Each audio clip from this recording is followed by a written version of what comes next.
Чухал шударгаар шуурхай урд нураатай оргил цаг мэдээллийн хөтөлбөр хийж байна. Яагаад одоо файл үрхийн миний сошиал цэвэрлэх ажлыг одоо хийж байгаа. Ордны таймаас ухамсаргүй үйлдэлээс олж та яг энэ хавийн айдагууд бол хаварч байна гэдэг.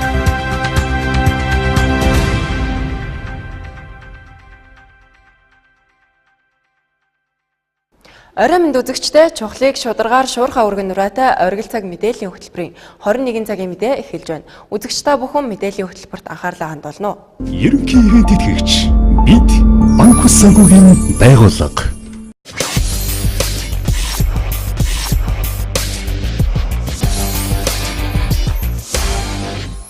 Аймгийн засаг даргын 2016-аас 2020 оны мөрийн хөтөлбөрт багш дэд хөтөлбөрийг тусган 2 дахь жилдээ хэрэгжүүлж байгаа.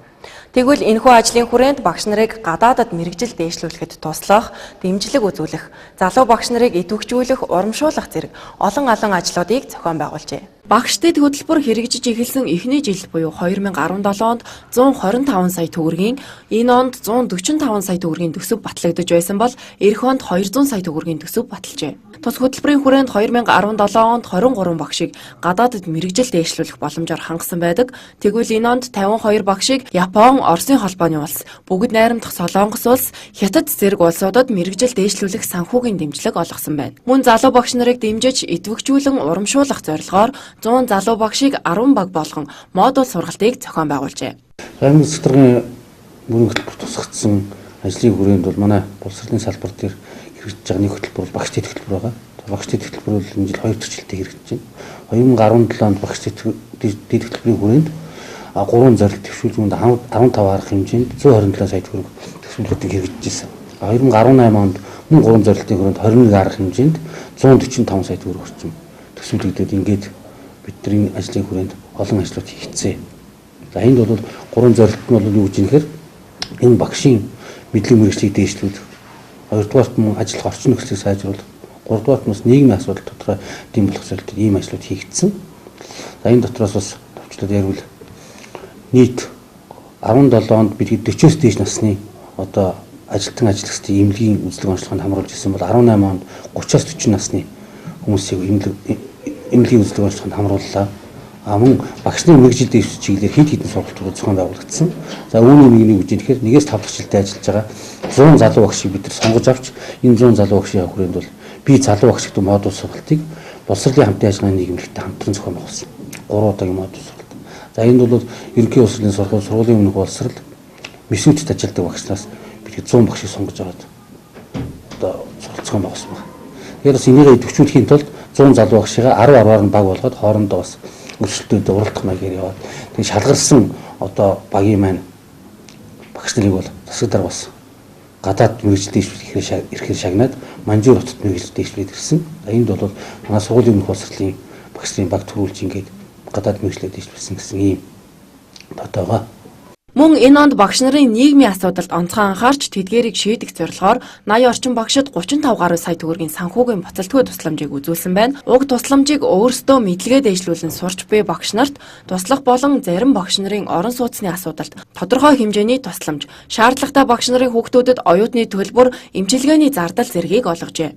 Цаашлаад орон нутгийн нөөц боломжоо ашиглан аймагт үйл ажиллагаа явуулж буй ихтэйд сургуулиудад багш нарын орос болон англи хэлийг дээшлүүлэх сургалтад хамруулжээ. Эх онд тус ажлуудад илүү олон багш нарыг хамруулж олон хүнд хүргэх зорилгоор багш дэд хөтөлбөрийн санхүүжилтийг нэмж 200 сая төгрөг болгосон талаар албаны хүн ярьж байсан юм. За мөн өөр нэг зүйл бол энэ боловсрол соёл урлагийн салбарын ажилтан ажиллагчдын нийгмийн асуудлыг шийдвэрлэх нийгмийн дэмжлэгийн сан гэж байгаа. Энэ ажлын хүрээнд бол энэ 18 онд гэхэд 36 сая төгрөг зарцуулагдсан байдаг. 36 сая төгрөг бол 81 хүнд очсон байна. Энд ямар чиглэлээр очсон гэхээр бас өөрсдөө мэдлэг мэргэжлийг дэвшүүлж байгаа багш нарт байгаа. Мөн ажилтан ажиллагчдын орон байрны нөхцөлийг сайжруулах засаг үйлчлэгийг хийж зарцуулж байгаа. Мөн хүүхдийн оюутны сургалтын төлбөрийг бас шаардлагатай хүмүүст олгох маягаар эмчилгээ үзлэхэд ороход нь бас тусах маягаар иймэрхүү зүйлүүд хамруулж байгаа. Мөн дээр нь бас бидгээд орон нутгийн ихтэй сургуулиудтай хамтраад түшиглээд багшийн мэргэжил дэвших ажлыг хийсэн. За технологийн сургуультай хамтраад бидгээд багшийн орос хэлний мэдлэгийг дэвших чиглэлээр сургалт явууллаа. Монгол Улсын их сургуулийн Эрдэнэт сургуультай хамтраад англи хэлний одоо 2 удаагийн сургалтыг зохион байгуулсан юм байна. Мөн одоо энэ Монгол Улсын их сургуулийн Эрдэнэ сургуультай хамтраад би судлаач багш гэдэг хөтөлбөр хэрэгжүүлсэн. За энд юу гэж нэхээ бас мөн одоо 200 гаруй багшийг одоо энэ судалгааны арга зүй сурах чиглэлээр бас сургалтуудыг зохион байгуулсан гэсэн ийм зүйл байна. За мөн бас гадаадад бас мэргэжил дэвшүүлэх ийм арга хэмжээ байна. За энэ өнгөрсөн онд бол бас нэг 15 багш гадаад мэргэжил дэвшүүлээд ирсэн гэсэн ийм тоотой байдаг. Орхон аймагт иргэдийн өвчний бүх түүх мэдээлэл, эрүүл мэндийн тусламж үйлчилгээ үзүүлдэг аж ахуй нэгж байгууллагууд болоод мөн эрүүл мэндийн даатгалын мэдээллийг цогцоор нь багтаасан цахим эмнэлэг хөтөлбөр хэрэгжихээр болжээ.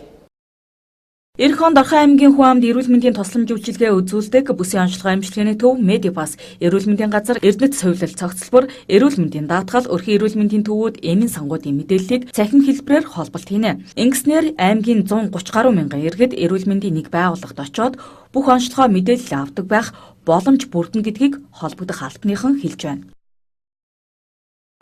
Эх хонд бид нар захин эрдэнэт гэж захин эмнэлэг төслүүдийг хэрэгжүүлэх гэж байна. Нэгсэндээ Медипас, бүсийн онцлогоо эмчилгээний төв, эрүүл мэндийн газар, Эрдэнэт совилал, эрүүл мэндийн даатгал, өрх гэр эрүүл мэндийн төвүүд, эмийн сангуудыг шууд захин хэлбэрээр холболт хийнэ. Нэг газраас очоод бүх хүн одоо онцлогооныхоо мэдээллүүдийг одоо гаргадаг, авдаг болох юм боломжтой, хардаг болох боломжтой болно гэж. Эрүүл мэндийн газар мөнгө төсөлдөр захин эрдэнэт төсөлтэй холбоотой төслүүдээ үндэсний аюулгүй байдлын зөвлөд танилцуулт тодорхой хэмжээний дугуйлт гаргуулж аваарай. Тиймээс бэлтгэл ажлын эхний ээлжинд үндэсний аюулгүй байдлын зөвлөлд энэ асуудлыг танилцуулах шаардлагатай гэж үзэж байна. За тиймээс үүний дараагаар хөрөнгө оруулалтыг хэрхэн шийдвэрлэх нь тодорхой болох юм байна. Энэ жил Орхон аймагт боловсрал соёлын салбарт нэлээдгүй хөрөнгө оруулалтыг хийсэн байдаг. За түүний хамгийн том ажил болох орон нутгийн хөрөнгөөр анх удаа 280 хүүхдийн хүчин чадалтай цэцэрлэгийг барьсан явдал билээ. За тэгвэл эх хонд ч мөн нэлээд олон ажил хийхээр төлөвлөсөн байгаа хэдий ч хөрөнгө оруулалтын ажил нь шийдэгдээгүй байгааг нь. Эх хонд боловсрал соёлын салбарт хийгдэх ажлуудыг сургууль цэцэрлэгүүдээс судалгаа авч ирэмбэлжээ. Ирэмбээс үзэхэд халаалт, цахилгааны үерийн ус орж ирдэг байдал зэрэг асуудлуудад тэргүүлсэн байна. Тиймээс дээрх асуудлуудыг шийдэх зорилгоор улс болон улсын их хурлын сайд нарын сангаас санхүүжилт татах ажлыг орон нутгийн удирдлагууд хийж байна. Ингээд эхлэх сургуулийн захирлуудтай уулзъя. Тэгээ бид нар нэг энэ одоо энэ тэндээс хүмүүс ирэх аймгийн удирдлагууд явах. За ялангуяа засаг дарга хурлын дарга их хурлын гишүүд тэг яамнаас бид хүмүүс явахаар манай цэцэрлэг сургуулиудын гомдол барагдахгүй байгаамаа. Тэгээд аймаг бол тодорхой хэмжээнд чадлаараа мөнгө төлөвлөөд гүйцэтгэлүүдийг авч үзсэн чинь жилд одоо бараг нэлээдгүй олон 100 сая төгрөг төлөвлөөд ингээд гүйцэтгэл яваад хаварын зардлаар хөрөнгө оруулалтын чиглэлээр бусад байдлаар ингээд болоод тэг энэний маань үр дүн өөрөө хаа байна гэдээ ингээд харахаар бас асуудлууд байгаад байна. За тэгээд цэцэрлэгийн зэрэглэгч сургуулийн захирлуудтай уулзаад яг одоо нэг тулгамдж байгаа асуудлуудаа бүгдийг нэг ингээ гаргаад ирээч. Нэг бодлого хэлцтэй хамтраад ингээ бүх ингээ асуудлуудыг тулгамдж байгаа асуудлуудыг ингээ гаргаад ирээд за энийг одоо их хурлын гишүүд тэгээ яамтайгаа ингээ хамтарсан байдлаар шийднэ. Аймаг яг үндэ анхаарал дийлэхгүй байна. Аймагт чинь одоо бас өөр бус хөрөнгө оруулалтын асуудлууд их байна. Зааврын байдалтай юм уу? Үнэхээр анхаарал хандуулах хэрэгтэй зарим асуудлууд бол аймаг хөрөнгө тавьж шилжүүлэн цэцэрлэгийн орчны камержуулалтын асуудал 19 онд сууц явж байгаа ч зарим нэгэн одоо яалтчгүй говьлагийн сургууль гэдэг юм уу цахилгааны асуудал өндөрлөлтийн юмуд ингээд шийдэгдэх гээд хөрөнгө суугдсан явж байгаа. Тэгээд тэр хурлын ажлыг үр дүн одоо гаргахын тулд явж байгаа. Тэгээд сургууль цэцэрлэгийн цэвэрлэгээний мөнгө одоо сарын мөнгө 10 эдэх мянган төгрөг хаанач хүрдэггүй гэж асуудлууд байдаг. Тэгээд дор бүрнээ тулгамдж байгаа асуудлуудыг бас олж ойлгож тэр шийдвэрлэх тал дээр хамтарч явахгүй бол асуудлууд хоримтлагдсаар хагаад иргэдийн бухимдлыг төрүүлэх хэмжээнд очиод байгаа. Тэгээд энэ асуудлыг шийдвэрлэх хүрээнд одоо ийм ажлыг зохион байгуулад явж байна. Мөн сургууль цэцэрлэг тулгамдсан засвар хийх шаардлагатай ажил дээр зураг төсөв гаргасан байна. Тиймээс зураг төсвийн дагуу хөрөнгийн үндэс олон улсын байгууллага болон улсын их хурлын гишүүдээр дамжуулан яамд хүсэлт тавьж ажиллаж байгаа юм. Мөн аймгийн засаг даргын яамтай байгуулах гэрээнд тусгаж сайдын багцаар шийдвэрлэх тал дээр анхаарч ажиллаж байна хэмээн аймгийн засаг даргын орлогч Бат Жаргал ярьж байсан юм. Ерөнхий иргэдэд итгэгч бид банк санхүүгийн байгууллага. Аймгийн цагдаагийн газраас 2018 оны үйл ажиллагааныхаа тайлангийн хурлыг хийж хөдөлмөрийн авраг тасаг болон авраг албан хаагчдыг тодруулан шагнал гартуулах ёслолын арга хэмжээг зохион байгуулсан юм. Тэгвэл энэ үеэр цагдаагийн газрын 278 алба хаагчдын дунд зохион байгуулсан гэр бүлдээ захидал бичих уралдаанд төрүүлсэн алба хаагчид аймгийн засаг даргын зүгээс 2 өрөө орон сууцыг бэлгэллээ. Тайлангийн хурал ёслолын арга хэмжээнд иргэдийн төлөөлөгчдийн хурлын дарга Пүрв Лавг, аймгийн засаг дарга Батлот, эрх зүйн хэлтсийн дарга ганц оргиноор болоод алба хаагчдын гэр бүлийн гишүүд оролцсон юм. Энэ үеэр иргэдийн төлөөлөгчдийн хурлын хүндэт тэмдгээр 1, жуух бичгээр 3, гэмт хэрэгээс урьдчилан сэргийлэх ажлыг зохион байгуулах зөвлөлийн өргөмжлөлөөр 11, засаг даргын жуух бичгээр 5 албан хаагчийг тус шагнажээ. Мөн цагдаагийн газрын 278 алба хаагчдын дунд зохиогдсон гэр бүлдээ захидал бичих уралдаанд амжилттай оролцож эхний 5 байрч шалгарсан алба хаагчдын захидлыг уншиж танилцуулсан байна.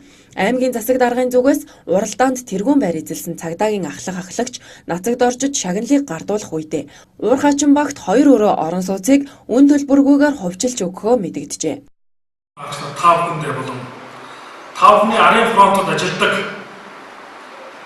хүнд хэцүү ажил гүйцэтгэхийн хажууд ар гэрээчин бас хүнд ажлыг авч явдаг.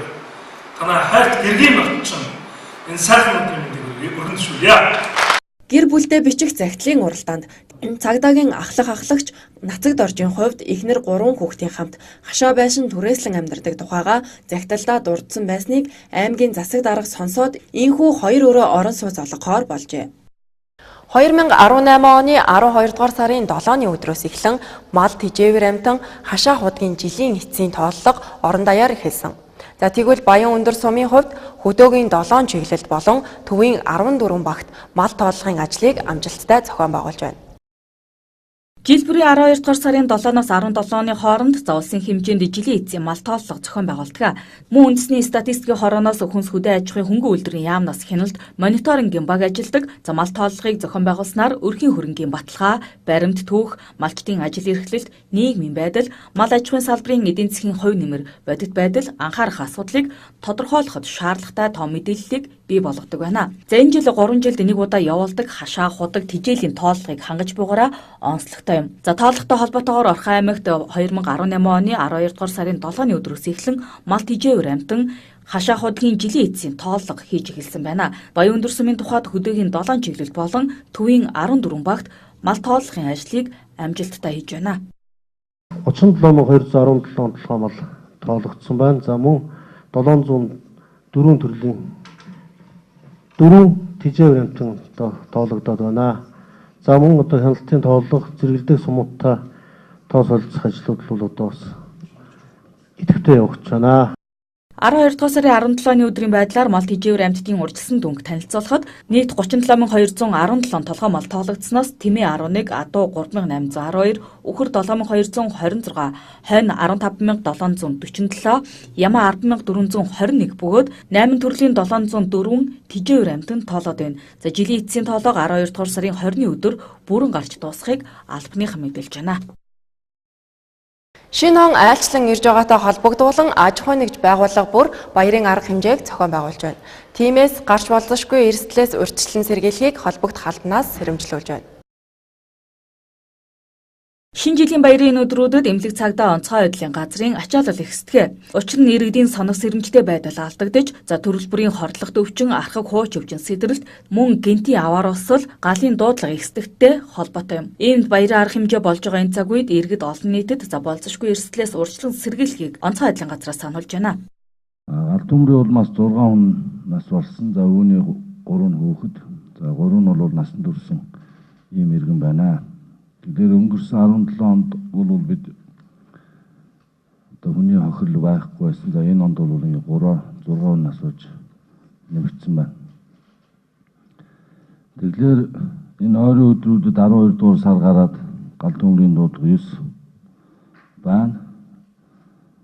За энэ хүүтрэлт галлага нэмэгдэнтэй холбогдуулаад ингээд галын аюул бол нэмэгдэх одоо ийм нөхцөл байгаад бас сумдууд анхаарад энэ багийнхаа удирдлагуудыг онцгой байдлын газартай хамтраад ажиллах энэ нөхцөл төр нас анхаарч ажиллахгүй болохгүй нэ гэж. Тиймээс иргэд баярын өдрүүдэд сонор сэрэмжээ алдахгүй байх, гал гарах болон бусад эрсдлээс урьдчилан сэргийлэхийг анхааруулсаар байна. За мөн бага насны хүүхэд өндөр насны хөгжлийн бэрхшээлтэй иргэдийг гэрт нь хараа хяналтгүй орхихгүй байх, хоол хүнсээ зөв сонгох аюулгүй байдлыг хангаж, гэр бүл ойр дотны хүмүүсийг хамгаалж зөв баярлахыг анхааруулж байна. Оргил цаг мэдээллийн хөтөлбөр харилцагч байгууллагуудаас ирүүлсэн бизнес мэдээгээр үргэлжилж байна. Эрдэнэт эрдэм хязгаарлагдмал хувьцаат компани нь 2003 онд Эрдэнэт хотноо байгуулагдсан бөгөөд боловсрол, барилга, худалдаа гэсэн чиглэлүүдээр үйл ажиллагаагаа явуулдаг.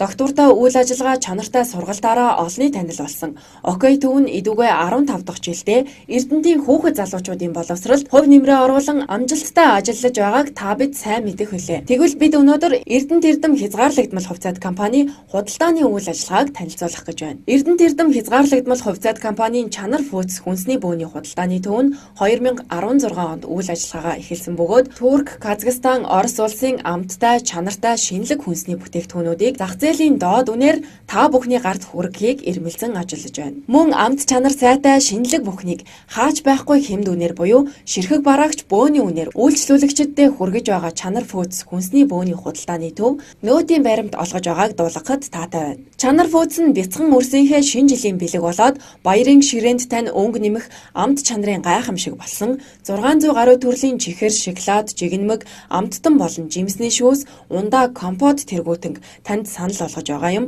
Мөн та бидний сайн мэдэх ковар, багро зэрэг үндэсний үйлдвэрийн бүтээгдэхүүнүүдийг хамгийн хямд үнээр худалдаалж байна. Та баяр ёслол, аялал зугаалга, айл дайлчлах, ажлын завсарлага, өглөөний цайндаач амтархан идэх, амттай, чанартай, найдвартай бүтээгдэхүүнүүдийг чанар фүүцээс сонгоорой. Чанар фүүц нь хүнсний бүтээгдэхүүнүүдэд стандартын шаардлага хангасан агуулгад хадгалж, Эрдэнэт хотынхоо төвийн болон захын дүүргүүдэд, Булган аймаг болоод ойролцоох сумдуудад захиалга авч хүргэлт хийж байгаа тул та өөрийн гэртээ ойр хүнсний дэлгүүрүүдээс чанар фүүцийн бүтээгдэхүүнүүдийг авч хэрэглэх бүрэн боломжтойг дуулгахад таатай байна. Та бүхэнд хэдийн танил болсон бүтээгдэхүүнүүдээс дурдвал Казахстан улсын Рахат үндэсний үйлдвэрийн болоод Туркийн Шорой брендийн чихрүүд, Халк, Яшкино, Ням-Нямка, Исладиняс зэрэг амтлаг жигнэмгүүдийг хаач байхгүй хямд үнээр худалдаалж байна. Мөн шинэ жил хаяанд ирсэн энэ мөчөд байгууллагуудаас чамин бэлгийн захиалга авч хүргэлт хийн үйлчилж байгаа юм. Чанар фүүцийн бэлгэнүүд бусдаас онцгой содон ховор амттнаар дүүрэн байх бөгөөд чанар фүүцийн чамин бэлгээр хүүхэд багчуудаа баярлуулж чанар фүүцийн чанартай амттнаар ширээ юугаан чимж шинэ жилээ онцгой сайхан угтаарай. Та бүхэнд хаягийг дуулгая. Чанар фүүц хүнсний бөөний худалдааны төв хэрэглэгчдэд ойр байх үүднээс хүлэг захын хажууд цах маркетийн доод давхурт болоод 9 Эрдэнэ худалдааны төвд байрлаж байна. Харилцах утас 99 35 31 64 9501 1354 9501 1353 99 35 26 14 Чанартай хүнсийг чанар фүүцээс. Макс гэрэл зургийн фото студ нь шинэ жилийн баярыг тохиолдуулан албан байгууллага найз нөхдөөрөө тэмдэглэж байгаа та бүхэнд дахин хизээч мартагдашгүй дурсамжит тэрл мөчүүдийг гэрэл зурганд буулгаж зургийн цомгондоо хадгалан мартагдашгүй мөчүүдийг видео хайлсанд бичүүлэн үлдээх бэлэгтэй үйлчилгээг санал болгож байна. Тодорхойлбол бид шинэ жилийн баяраа тэмдэглэж байгаа хамт олондоо шинэ жилийн бэлэгтэй багцын үйлчилгээг санал болгож байна. Багцад хамт олонны шинэ жилийн баярын цэнгүүний гэрэл зургийг мэргэжлийн гэрэл зурагчин гэрэл зургийн студийн гэрлүүдийг тухайн шинэ жил болж байгаа газарт байршуулан таны зургийг өнгөлөг чанартай авч үйлчилнэ. Мөн та бүхний ахуулсан бүхэл зургийг файлаар DVD-нд буулгаж өгөхөөс гадна хамгийн дурсамжтай гэсэн 10 зургийг 20 харьцах нь 30 харьцаатаагаар угааж өгөх юм. Манайхаар үйлчлүүлж буй тухайн байгууллагын авраг болсон шилдэг ажилчид Макс гэрэл зургийн студид 30-40 харьцаатаагаар гэр бүлийн зураг авахулах эрхийн бичгэгч мөн бэлэглэх болно. Мөн та бүхний өдөржиний үйл ажиллагааг мэргэжлийн зураглаач бичлэг хийн DVD форматанд хуулж өгөх бөгөөд бичлэгийг монтажлан телевизийн шаардлага хангахгүйц болгон өгч үйлчилж байна. Манай багцын тариф багцаар нь болон дангаар нь авах бүрэн боломжтой. Шинэ жилийн баярыг тохиолдуулан гаргаж буй гэрэл зургийн багц үйлчилгээ нь 200 мянган төгрөг, бичлэгийн эвлүүлэг хийх үйлчилгээ 200 мянган төгрөгөөр тус бүр үнэлэгдэж байна. Энэхүү хоёр багцыг нийтд нь авснаар танаа албан байгууллага 400 мянган төгрөгөөр шинэ жилийн бүхэл бүтэн багцыг гэрэл зураг, видео хайлснаа бүрэн буулгах боломжтой юм. Та бүхэндээ шинэ жилийн мэндийг хүргэе. Захиалга авах утас 9935 28 тэг 2 9935 58 тэг 2 Макс фото студ. Чухлыг шударгаар шуурхаа өргөн нураатай оргил цаг мэдээллийн хөтөлбөрийн 21 цагийн мэдээ өндөрлж байна. Хөтөлбөрийн төгсгөлд ус цагуур орчны шинжилгээний газраас ирүүлсэн цагаагаарын мэдээллийг хүлээн авна. Ерөнхий ивент тэтгэгч бид банк ус санхүүгийн байгууллага.